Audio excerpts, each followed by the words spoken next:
መኪና እንድትገዛልኝ እፈልጋለሁ። ምንድነው የምታወሪው? አዎ ትገዛልኛለህ። ጓደኛዬ እኮ ባሏ መኪና ገዛላት እና እነሱ ስለገዙ ነው ግዛልኝ ያልሽኝ? አዎ ናኒ ዳውን። አትጨማለቂም፣ አርፈሽ ተቀመጭ። ምን መግዛት ካልፈልክ ካልገዛም አትልም? ምን ያስቆጣል ደግሞ? እነሱ ስለገዙኛ መግዛት አለብን? እኛ ህይወታችን የምንኖረው እንደኛ ህይወት ነው እንጂ እንደነሱ አይደለም። ኤኖሬማ ስንት የሰማ ነው። ትቀራለክ። ሌላ የሚገዛልኝ ጋር ሄዳለሁ። ኦኬ፣ መንገዱ ክፍት ነው።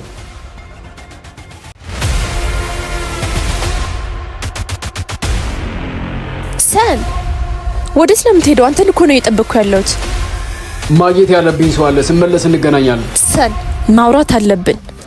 ምን ላይ ሆነ ነው የምናወራው? በጠዋቱ አከራይ መጣ። 2 ወር የሰጠው ጊዜ አልቋል፣ ቤት ልቀቅ አለችኝ። አሁን ደላላ ላወራ እየሄድኩ ነው። ደላላ ጋ ነው የምትሄደው? ቤት እኮ እንደዚህ በቀላሉ በአንድ ቀን ተፈልጎ አይገኝም። ባይሆን ቤት እስክታገኝ ድረስ እኔ ጋር መሆን ትችላለህ። እንዲያውም ለእኔ ይመቸኛል በዛው። አሁን እንኳን ለመከራይ ሰውን ለመግዛት ነው ደላላ ጋር የሚሄደው። ከደላላ ጋር ምን ያንከራትታል? ክሬስ ፕሮፐርቲ ጋር ብትደውላችሁ የምትፈልገውን ቤት ከጥራትና ከታማኝነት ጋር ያስረክበዋል። መግዛት ብቻ ሳይሆን መሸጥም የሚፈልጉ የሪል ስቴት ባለቤቶች፣ የተለያዩ ቪላ ቤት ያላቸው ሰዎች ቤታቸውን መሸጥ ቢፈልጉ ግሬስ ፕሮፐርቲ በፍጥነት ይሸጥላቸዋል። ግሬስ ፕሮፐርቲዎች እንባላለን። አዲስ አበባ ውስጥ ከሚገኙ ታማኝ ሪል ስቴቶች ጋር አብረን በጋራ እየሰራን እንገኛለን። ያለቁ ቤቶችና በግንባታ ላይ የሚገኙ ቤቶችን የትኛውም ሳይት ላይ በታማኝነትና በፍጥነት እናቀርብላቸዋለን። አድራሻችን ለቡ መብራት ካሌብ ህንፃ 4ኛ ፎቅ ላይ። ለበለጠ መረጃ 0902030439 ላይ ደውሉ። ግሬስ ፕሮፐርቲ ታማኝ አቅራቢ።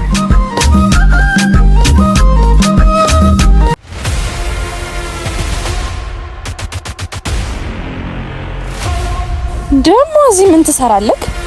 አሳልፊኝ። እንዲህ ናፍቆቴ እንደ ሰዓት እያቃጠለ ስራ የሚያስፈታ ከሆነ ለምን ተጣላኸኝ? አንደኛ አንቺ የምትናፈቂ ሴት አይደለሽም። ሲቀጥልና ሁለተኛው ደግሞ ከአንቺ ጋር አብሮ ከመኖር ገሃነም መግባት ገነት ነው። እሺ ችግር አለ አለቃ? ችግር የሌለበት ቦታ አለ? ችግር አለመኖሩ በራሱ ችግር እኮ ነው። አልገባኝም። ሌላ ሰው አታችሁ ነው ልጅ እዚህ የቀጠራችኋት? ምን አገባህ አንተ? ጭራሽ እየተከታተልክ ከምሰራው ስራ ልታስባረኝ ነው? ኧረ ዝም በይ። የዚህ ካምፓኒ ባለቤት እኮ እሱ። ምን ከኔ ተደብቆ የነበረው ሚስጥር ይሄ ነው? 1 አመት ሙሉ ፍቅረኛሞች ነበርን እኮ። ለምንድን ነው ያልነገርከኝ? የ140 አልሙኒየም እና መስታወት ማምረቻ ካምፓኒ እንዳለክ። ሽያጭ አልጀመርንም ነበር። እኔማ ሽያጭ ስንጀምር ሽያጩን ባንቺ ስም አድርጌ ሰርፕራይዝ ላደርግሽ ነበር። አንቺ ግን ያዙ ሊቀቁኝ አልሽ። እናም የ140 አልሙኒየም እና መስታወት ስራ ባለቤት መሆን ሲገባሽ ሰራተኛ ሆነሽ ተገኘሽ። 140 አልሙኒየም እና መስታወት ስራ እንባላለን። ከዚህ በፊት አልሙኒየም እና መስታወት ስራዎችን በመስራትና ለደንበኞቻችን በጥራት በማቅረብ እንታወቃለን። ከዚህ በፊት ከምንሰጣቸው ሰርቪሶችን በተጨማሪ የአልሙኒየም እና የመስታወት አክሰሰሪዎችንም ሽያጭ ጀምረናል። የ140 አልሙኒየም እና መስታወት ስራ አክሰሰሪዎችን መግዛት የምትፈልጉ ሰዎች ካላችሁ ታች ባሉ ስልኮች ደውሉልን። እኛ ራሳችን ያሉበት ድረስ እናደርስላችኋለን።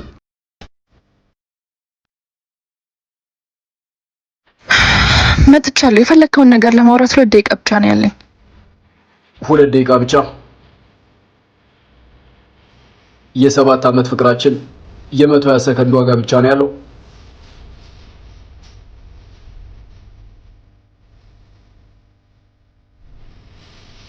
ሰን ዓለም ተቀይሯል። እኔ ተቀይሬያለሁ። ያኔ የነበርኩበት ድህነት አሁን የለም። አሁን ለማገባው ሰውዬ ለኔና ለህይወቴ ስል ነው። ለህይወትሽ ወይስ ለኪስሽ? ፍቅርን በፎቅ የቀየረ ሰው ስለ ህይወት ሲያወራ ያምርበትም። አንተ ብትሆን ምን ታረግ ነበር? በባዶ ተስፋ መኖር ሰልችቶኝ ነበረ። የገዛሽው ፎቅ ይሄን እንደሆነ ታውቂያለሽ? ምን ባለቤቴ እኮ ነው የገዛው እኮ። ያለሽበት ድርጅት ባለቤቱ እኔ ነኝ። አንቺ የከዳሽው ያ መንገድ ላይ ሎተሪ ሲሸጥ የነበረው ልጅ አይደለም። እሺ አንቺ የከዳሽው ላንቺ ብሎ ማንነቱን ደብቆ ሲሰራ የነበረው ሰው ነው። እሺ ለምን አልነገርከኝም? ቆይ ለምን እንደዚህ ያደረግ? ምክንያቱም እኔ የፈለኩት የልቤን ንግስት እንጂ የኪሴን ተላላኪ አልነበረም። ዛሬ የጠራሁሽ ያንቺ ያልሆነውን ቁልፍ እንድትመልሽልኝ ነው። አይ አይሆንም። በቀላሉማ አልሰጥህም።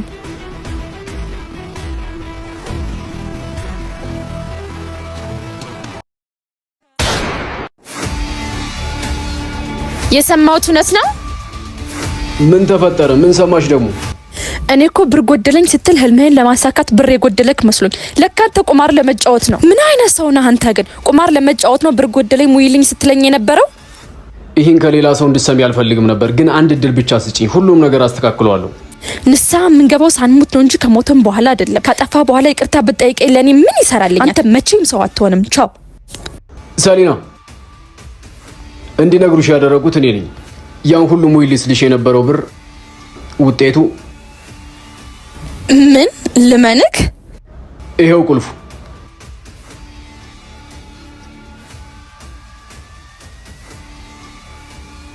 ግሬስ ፕሮፐርቲዎች እንባላለን። አዲስ አበባ ውስጥ ከሚገኙ ታማኝ ሪል ስቴቶች ጋር አብረን በጋራ እየሰራን እንገኛለን። ያለቁ ቤቶችና በግንባታ ላይ የሚገኙ ቤቶችን የትኛውም ሳይት ላይ በታማኝነትና በፍጥነት እናቀርብላቸዋለን። አድራሻችን ለቡ መብራት ካሌብ ህንፃ 4ኛ ፎቅ ላይ። ለበለጠ መረጃ 0902030439 ላይ ደውሉ። ግሬስ ፕሮፐርቲ ታማኝ አቅራቢ። ስሚ ቆንጆ፣ ሰውነትሽ የነፍስሽ ማደሪያ ነው። ስጋሽን በጠላሽ ቁጥር ነፍስሽን እያስጨነቅሽ ነው። እኔ ወፍራም ነኝ፣ እኔ ቀጭን ነኝ፣ እኔ ረጅም ነኝ፣ እኔ እንደዚህ ነኝ፣ እኔ ያስጠላለሁ፣ እኔ እንደዚህ ነኝ አትበይ። ነፍስሽ ምን እንደምትፈልግ ታውቂያለሽ? አንቺ ያለሽን ሰውነት አክብረሽ እንድትንከባከቢ ብቻ ነው፣ አለቀ። ምክንያቱም ያ ሰውነት ላንቺ ባይገባሽ ኖሮ ፈጣሪም አይሰጥሽም ነበር። ነፍስሽ ማደሪያዋ ይሄ የተሰጠሽ ሰውነት ብቻ ነው። ሌላ አትፈልጊ፣ ያለሽን ነገር ተንከባከቢ። ምክንያቱም ያቺ ቆንጆ የምታያት አንቺ የምትወጃት መሆን የምትመኛት ሴት ራሱ ጎዶሎ አለባት። ያ ጎዶሎ ደግሞ አንቺ ጋር ነው ያለው። በዚህ ምድር ላይ ፍጹም የተሰራ ነገር የለም። እሺ፣ ያለንን ነገር ማክበር፣ ያለንን ነገር መውደድ ግን ከፍጹምነት ይበልጣል። አንቺ የማንነትሽ ጌታ ነሽ። ማንም ሰው ያለ አንቺ ፍቃድ በአንቺ ማንነት ውስጥ ገብቶ የበታችነት ስሜት እንዲሰማሽ በፍጹም እንዳትፈቅጂለት። ምክንያቱም እኔ ነኝ ባለቤቱ፣ እኔ ነኝ ቁልፉን ያዝኩት፣ እኔ ነኝ ህይወቴን እንደፈለኩ ማደርገው። የኔ ህይወት የተሰጠኝ ለኔ ብቻ ነው እንጂ እናንተ እንደፈለጋችሁ እንድትጫወቱበት ኳስ አይደለም። እናንተ እንደፈለጋችሁ የምታረጉት ነገር አይደለም። ይሄ የኔ ህይወት ነው፣ ባለቤቱ እኔ ነኝ በያቸው። ቢቀር ከዚህ በኋላ አንቺን አናገኝሽ ምንም ይሉሽ። ያ ደግሞ ላንቺ ምን ይፈጥርልሻል? ከፈጣሪ ጋር የምታገኝበት ክፍተት ይፈጥርልሻል። ራስሽን ቁጭ ብለሽ ወደዚህ መንገድ ነው የሚሄደው እንድትይ መንገድ ይከፍትልሻል። ራስሽን በመሆንሽ ላንቺ የማያስፈልጉ ነገሮች ብቻ ነው የሚቀሩት፣ ምንም አይቀርብሽም። እንደዛ ነው ቆንጆ። ስሚኝ ቆንጆ፣ ፍጹምነት የደስታ ጠላት ነው። ፍጹም ለመሆን ሳይሆን እውነተኛ ለመሆን ሞክሪ። ምክንያቱም ብዙ ሰዎች ማረግ ከሚፈልጉት ነገር የሚቀሩት፣ ብዙ ሴቶች ማሳካት የሚፈልጉትን ነገር ሳያሳኩ የሚቀሩት፣ መሆን የምትፈልገውን ሴት ሳትሆን የምትቀረው ፍጹም ለመሆን ስትሞክር ነው። ምንም ነገር ባንዴ ፍጹም አይደለም። ምንም ነገር ባንዴ ጥንቅቅ ብሎ አልተፈጠረም። ቀስ በቀስ ነው ያደገው። አንቺ አሁን ያለሽበት እድሜ ላይ ደረሽው ባንዴ ነው ቡም አድርገሽ ነው አይደለም። 20 ዓመት 30 ዓመት 40 ዓመት ወይ 10 ምናምን ዓመት ጠብቀሻል እዚህ ያለሽበት ደረጃ ላይ ለመድረስ። ይሄ ፊዚካል እንዲኖርሽ፣ ይሄ አመለካከት እንዲኖርሽ፣ ይሄን ቋንቋ እንደዚህ አቀላጥፈሽ እንድትናገሪ አመታቶችን ጠብቀሻል። ፍጹምናን አስወግጅና እውነት መሆንሽን ብቻ ተከተይሽ። ፍጹምና የሁሉም ነገር ውድቀት ነው እንዳትረሹ። በውስጥሽ ያለው አልበቃም የሚል ድምጽ ያንቺ አይደለም። እኔ ቆንጆ አይደለም፣ ለማንም አልገባም፣ በዚህ ምድር ላይ መኖሬ ምንም ዋጋ የለውም የሚለው ድምጽ ያንቺ ሳይሆን ማህበረሰባችን በውስጥሽ ለዘመናት ሲያከማቸው የነበረ ድምጽ ነው። ያ ድምጽ ደግሞ አንቺን አይወክልሽም። ምክንያቱም አንቺ የፈጣሪ ስሬት እንጂ የሰው ስሬት አይደለሽም። ይህን መርሳት የለብሽም።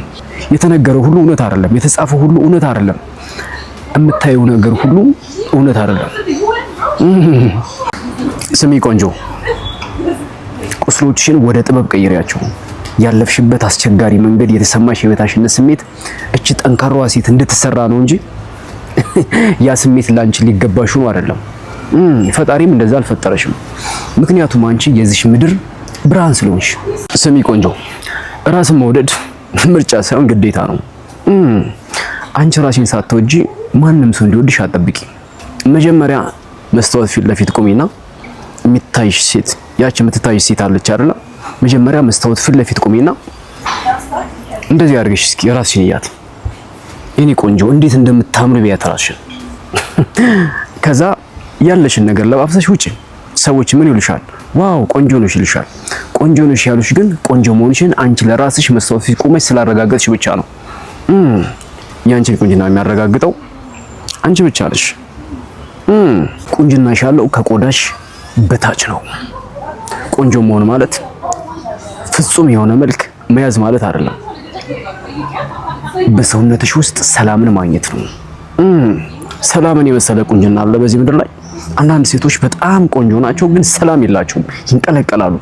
አንዳንድ ሴቶች ደግሞ ዝም ያሉ ናቸው፣ ሰላም አላቸው፣ አይንቀለቀሉም። ለሰዎች ሲታዩ ግን መጥፎ ፊት ያላቸው ሴቶች ይመስላሉ። ቁንጅናሽን ከምትቀጣጥያቸው፣ ከምትለጣጥፊያቸው፣ ከምትሰበስቢያቸው ቁሶች አትፈልጊ። በውስጥሽ ያለው ብርሃን ሲበራ ውበትሽ፣ ቁንጅናሽ አብሮ ይበራሉ። ያኔ አንቺ ትክክለኛው ቁንጅና ይወጣል። ግን ደግነቱ ያንቺ ትክክለኛውን ውበት ለማሳየት መልፋት አይጠበቅብሽም። ራስሽን ብቻ ሆኝሽ ለዛች ለቆንጆዋ ማንም ሰው የማይረዳት ግን ደግሞ መልካም ለሆነችው ሴት ችርስ የኔ መልካም ሴት። እነዚህ ውሃ ንጹህ ስለሆንሽ ነው። ዛሬውን ውጣና ማንነትን ለዓለም ማሳይሽ። አንተ ማን እንደሆንክ አሳያቸው። ምክንያቱም እስከ ዛሬ የሰደቡ የተሳለቁብህ ባንተ ሙድ ያዙ አትችልም ያሉ የትም አትደርስም ያሉ ብዙ ሰዎች አሉ፣ ብዙ ጓደኞች አሉ። በአካባቢ ላይ ያሉ ሰዎች ባንተ ተሳልቀዋል፣ ስቀዋል አይደለ? እነዛ ሰዎች ግን አሁን ዝም የሚሉበት ጊዜ ነው። ውጣና ማንነትህን አሳያቸው። ምንድነው ማድረግ ያለብህ? ራስህን ከመጠየቅ ጀመር። እኔ ማን ነኝ? ወዴት ነው የምሄደው? ምንድነው የማደርገው? እኔን የፈጠረኝ አምላክ ለምንድን ነው የፈጠረኝ? እኔ በዚህ ምድር ላይ ለምንድን ነው የተፈጠርኩት? ራስህን ከመጠየቅ ጀመር። ኦኬ፣ አሁን እጄ ላይ ምን አለ? ማድረግ የምፈልገው ነገርስ ምንድነው? ማድረግ የምፈልገው ነገር እጄ ላይ ባለው ነገር መጀመር የምትችልበት ነገር ምን አለ? እጄ ላይ ባለ ነገር ጀምር። ነገ ማን እንደሆንክ ለነዛ ሰዎች አሳያቸው። ያን ነገር ካላደረከው ግን ያኔ ስትጀምር አትችልም ያሉ ሰዎች፣ የትም አትደርስም ያሉ ሰዎች ትክክል ይሆናሉ ማለት ነው። በፍጹም እነዛ ሰዎች ትክክል ነበርን እንዲሉ እንዳታረጋቸው። ያን የምታረገው ደግሞ ማድረግ የምትፈልገውን ነገር ስታረግ ብቻ ነው። ስማኝ አንበሳው፣ አእምሮ አገልጋይ ነው እንጂ ጌታ ሊሆን አይገባም። አእምሮ አንተ ስትፈልግ ብቻ አንስተ የምትጠቀምበት መሳሪያ ነው እንጂ እሱ እንደፈለገ የሚያደርግህ ጌታ አይደለም። አእምሮን ተጠቀምበት። ካልተጠቀምክበት ግን እሱ ይጠቀምባል። አእምሮ አንተ የሰጠውን ብቻ ነው የሚመገበው። የምትሰጠውን ነገር ምረጥ፣ የምትጠቀመውን ነገር ምረጥ። ለአእምሮ ጭንቅላት ውስጥ የሚገባውን ነገር መምረጥ አለብህ። ህመም ጊዜያዊ ነው፣ ማቆም ግን የዘላለም ጸጸት ነው። ወይ አሁን ታመህ የዘላለም ደስታን ትፈጥራለህ፣ ወይ አሁን አቁመህ የዘላለም ጸጸትን ትፈጥራለህ። ምርጫው ያንተ ነው። ስማኝ ብራዘር፣ የመኖር ትልቁ ሚስጥር ምን እንደሆነ ታውቃለህ? መስጠት። ምን አለኝና የምሰጠው ልትል ትችላለህ። ያለህን ሀሳብ ለሰዎች ሼር ማድረግ በራሱ መስጠት ነው። እርግጠኛ ነኝ ያንተ ቁም ሳጥን ውስጥ ብዙ ልብሶች ሊኖሩ ይችላሉ አይደለ? ማትጠቀምባቸው ብዙ ጫማዎች አሉ አይደለ? እነዛን የሚፈልጉ ብዙ ሰዎች ደግሞ አሉ። አውጥተህ ብትሰጣቸው ሰጠህ ማለት ነው። ለአንተ የማይጠቅምህ ነገር ለሆነ ሰው ግን በጣም ትልቅ ነገር ነው። ምን ያክል እንደሚያመሰግን ያ ሰው ያን ነገር ብትሰጠው። ስለዚህ የመኖር ሚስጥሩ መስጠት ነው። ዓለም ላይ ያሉ ስኬታማ ሰዎች ለምንድን ነው በጎ አድራጎት ላይ የሚሳተፉት? ለምንድን ነው የሚሰጡት? ለምንድን ነው የሆነ ሰው የሚረዱት? ምክንያቱም የመኖር ትርጉም የሚገባቸው ብዙ ሚሊዮን ዶላር ስለሰበሰቡ፣ ቢሊዮን ዶላር ስለሰበሰቡ፣ ብዙ ካምፓኒ ስላላቸው አይደለም፣ በመስጠት ስለሆነ ነው የመኖሩን ትርጉም የሚገባቸው። ስለዚህ የመኖር ሚስጥሩ ሌላ ነገር አይደለም። መዘነጥ፣ ዝነኛ መሆን፣ የሆነ ታዋቂ ሰው መሆን፣ የምትነዳው መኪና ምናምን፣ የምትኖርበት ቤት፣ የምትለብሰው ልብስ አይደለም። መስጠት ስችል ነው። ስማኝ አንበሳው፣ ትናንት የዛሬ ማንነትን እንዲወስን ስልጣን አትስጠው። ምክንያቱም ስልጣን ስለሌለው የዛሬ ማንነት የሚወሰነው ባንተ ፍላጎት ብቻ ነው እንጂ በትናንት ማንነት አይደለም። ትናንት የነበረ ነገር በሙሉ መቀየር ትችላለህ። ከስምህ ጀምሮ ማለት ነው መቀየር ትችላለህ። እኔ ከ3 ዓመት በፊት ከ9 በላይ ስሞች ነበሩኝ። አሁን እኔ የምጠራበት ሚስተር ሰን ግን እኔ የመረጥኩት ስም ነው። ምክንያቱም ለእኔ የሚገባኝ ይህ ስም ስለሆነ ማለት ነው። ብራዘር፣ ትናንት ያሳለፍካቸው ነገሮች በሙሉ አልፈዋል እኮ። እነዛ ነገሮች አይገኙም፣ ምንም ብታረጋቸው አይገኙም።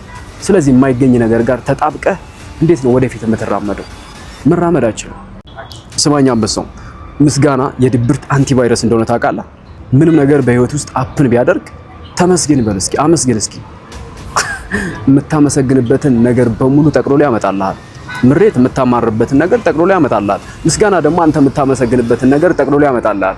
ስለዚህ ምስጋና የራሱ መስመሮች አሉት። የምታመሰግንባቸውን ነገሮች በሙሉ ጥቅልል አድርጎ ያመጣልሃል። ሲደብርህ ተመስገን በል እስኪ። ብራዘር፣ ምስጋና ለአንድ የሰው ልጅ መፎከር ቃል መሆን አለበት። እሺ፣ ፍርሃት የምናባዊ ዓለም እስር ቤት እንደሆነ ታውቃለህ። በምናብህ ይህ ነገር ሊሆን ይችላል ብለህ የምትስለው ነገር ነው እንጂ በጋዱ ዓለም ላይ ያለ ነገር አይደለም። አንተን የሚያስፈራ ነገር እስኪ የሚያስፈራ ነገር እስኪ ጥቀስ። ምን ናቸው እስኪ? እሺ፣ አንደኛ፣ ሁለተኛ፣ ሶስተኛ፣ አራተኛ ውሸት። እነዚህ ነገሮች በሙሉ በጭንቅላት ውስጥ የሚመላለሱ ተራ ሀሳቦች ናቸው እንጂ እውነት አይደሉም። ቢሆን ኑሮ የሚል ድምጽ ብቻ ነው አንተን አሳስሮ ያስቀመጠ። ፍርሃት ሌላ ነገር አይደለም፣ የውሸት ድምጽ ብቻ ነው። ያን ድምጽ ጸጥ አሰኘው እስኪ። ስማኝ አንበሳው፣ ለውጥ የሚመጣው መሆን አለበት ብለህ ስትጀምር ነው እንጂ ቢሆን ደስ ይለኛል ብለህ ቁጭ ስትል አይደለም። እንቅስቃሴን አስተካክለው። እሺ መሆን አለበት፣ መደረግ አለበት፣ ይሄ ነገር ለኔ ይገባኛል በል እስኪ። አብዛኛው ሰው አረ ይሄ ነገርስ ትልቅ ነው ይላል። አንዳንድ ሰዎች ተጨማሪ ነገር ስለፈለጋችሁ ብቻ ፈጣሪ ኃጢአት ነው የሚላችሁ ይመስላችኋል። ፈጣሪ የሚፈልገው የእናንተን ማደግ ነው እንጂ እናንተ ማነስን አይደለም። እሺ ስለዚህ ይሄ ነገር ለኔ ይገባኛል በሉ እስኪ። የሆነ ነገር ስትጀምሩ ያ ነገር እንደሚገባችሁና እንደማይገባችሁ አንድ ነገር ልንገራችሁ። ከ8 ቢሊዮን ስፐርም እናንተ ተመርጣችሁ ወደዚህ ምድር መጣችኋል። አሸናፊ ሆናችሁት ያኔ ነው። አሁን እናንተ የምትፈልጉት ህይወት የሚገባችሁ ያኔ አሸንፋችሁ ስለመጣችሁ ነው። ስለዚህ ይሄ ህይወት ላንተ አይገባም። ላንተ የሚገባ ህይወት ያ አንተ ትልቅ ነው ለኔ አይገባኝ የምትለው ህይወት ነው።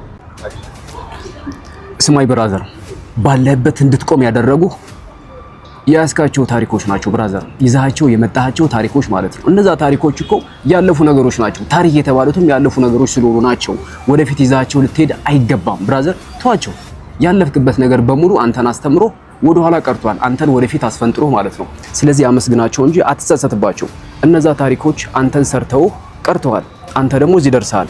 ስለዚህ እነዛ ታሪኮች እንደ መሸጋገሪያ ያስባቸው እንጂ ወደ ኋላ እንደወተቱ ጠባሳ እንደጣሉ ባታስባቸው። ኦኬ ያን ታሪክ ተው። ለራስህ ብርህን አንሳና የራስን አዲስ ህይወት ጻፍሽ።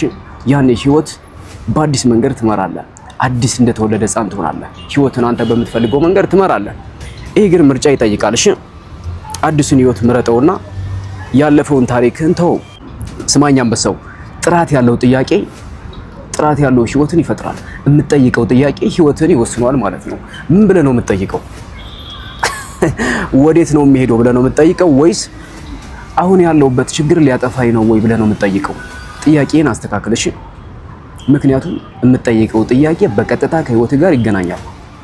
ምክንያቱም አሁን የምትኖረው ህይወት የሆነ ሰዓት ላይ የጠየቀው ጥያቄ መልስ ስለሆነ ማለት ነው።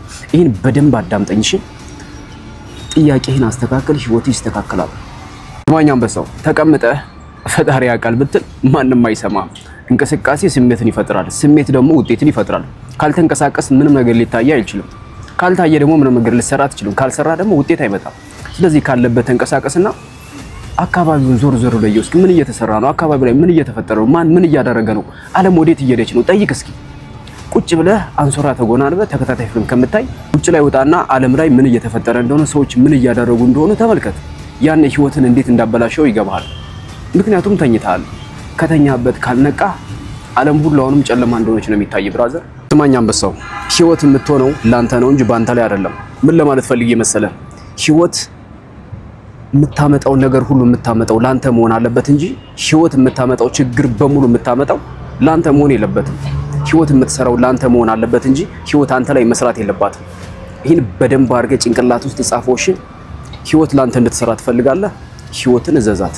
አንተ በምትፈልገው መንገድ ምን ማድረግ እንደምትፈልግ፣ የት መሄድ እንደምትፈልግ፣ ህይወት እንዴት መሆን እንዳለበት አንተ ካልወሰንክ ህይወት ባንተ ላይ ትጫወትብሃለች። ጥባጥብ ነው የምትጫወትብህ።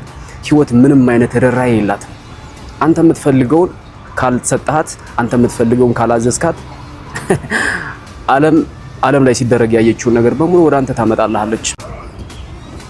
ስማይ ብራዘር፣ እኔን በአንድ ቁርጥ ያለ ውሳኔ ሶስን አይተኝ ታውቃለህ አይደል? በሚሰራቸው ስራዎች ያ የኔ ፐርሰናሊቲ ነው።